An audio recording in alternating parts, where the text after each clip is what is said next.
Hello everybody. It's Thursday afternoon in Strasbourg.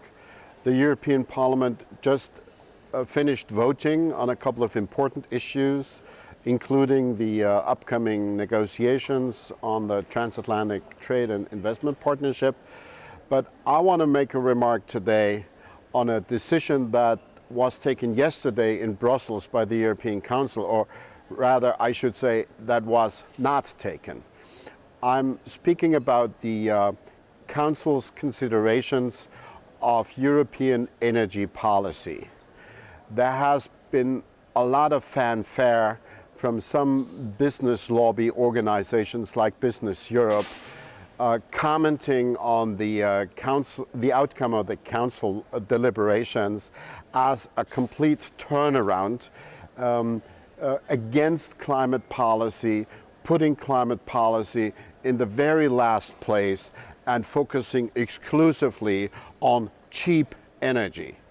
And international coal lobbyists also triumphantly announced that they were now being back in business because, as he said, coal would be able to provide cheap energy, notwithstanding the fact that the externalization of cost that coal has always been associated with is just blatantly ignored by guys like that. But have a look at the Council conclusions and you will find that this representation of what the heads of state and government came up with is not adequate. There is language in the Council conclusions regarding energy efficiency, which Business Europe often prefers to ignore. There is language in the Council conclusions about sustainability, about renewable energy goals, and so on. So what the commentary that we've seen in the public from some very strident business lobbyists does reveal is much more the intention and the motivation of some of our lobby organizations. They would want to have a complete turnaround with regard to climate policy. They would want to completely dissociate energy policy from climate policy, but they're not yet there.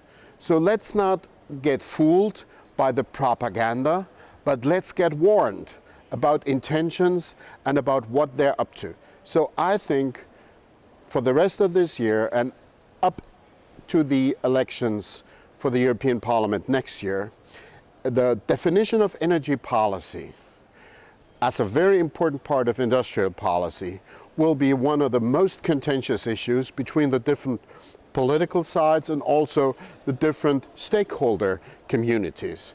And we as Greens, together with the NGOs and with civil society, should really come up with a very strong offense in favor of sustainability, in favor of an ambitious climate policy, and in favor of renewables. We have seen that the European Commissioner for Energy, Mr. Oettinger, is completely opposed to every progressive energy policy that you can find. He's advocating shale when even the economic data point to the questionable character of such proposals. He is saying to us that he cannot prevent new subsidies for nuclear, but on the other hand, he's extremely busy cutting down on renewables. He is an advocate of an energy policy-related counter-revolution, just like some of his business friends. Let's take that seriously and fight back. And I think we have a chance of winning because there is a strong understanding in the population that an ambitious and responsible energy policy connected to environmental and climate goals is also creating a positive basis for social responsibility and for economic progress. You could even argue that sustainability for the future has to be the basis for social justice and for economic competitiveness. This is my message.